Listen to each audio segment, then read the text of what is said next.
તો નમસ્કાર દર્શક મિત્રો, સમાચાર આવી રહ્યા છે જંબુસરથી. જંબુસર કાવી રિંગ રોડ ઉપર એક ગંભીર અકસ્માતની ઘટના સામે આવી છે. રોડની બાજુમાં આવેલી ખુલ્લી ગટરમાં બાઇક સવાર ખાબકતા પગ ભાંગી જવાથી ઈજાગ્રસ્ત થયો હતો.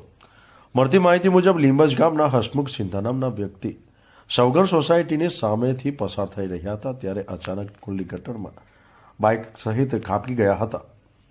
આ ઘટના બાદ સ્થાનિક લોકોએ તાત્કાલિક મદદરૂપ થઈ 108 ઇમરજન્સી સેવા મારફતે ઈજાગ્રસ્તને જંબુસર સબ ડિસ્ટ્રિક્ટ હોસ્પિટલ ખાતે ખસેડ્યા હતા, જ્યાં પ્રાથમિક સારવાર બાદ તેમને હાલત ગંભીર હોવાથી વધુ સારવાર માટે વડોદરા રિફર કરવામાં આવ્યા હતા.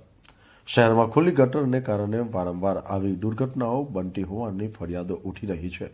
સ્થાનિક લોકોએ માંગણી કરી છે કે તંત્ર તાત્કાલિક ખુલ્લી ગટરનું સમારકામ કરે અને ભવિષ્યમાં આવી દુર્ઘટનાઓ ન બને તે માટે યોગ્ય પગલાં ભરે.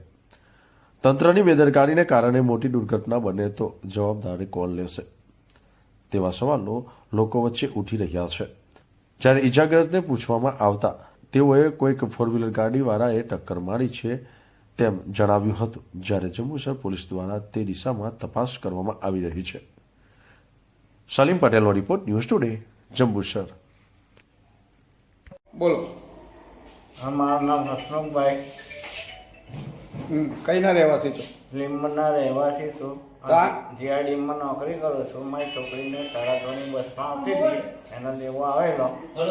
સૌગણ સોસાયટી આગળ પાછળથી ફોરવ્હીલર ટક્કર મારી નાહી ગયો અને મને ખાડામાં ફેંકી દીધો. મારા પગ ફ્રેક્ચર થઈ ગયો.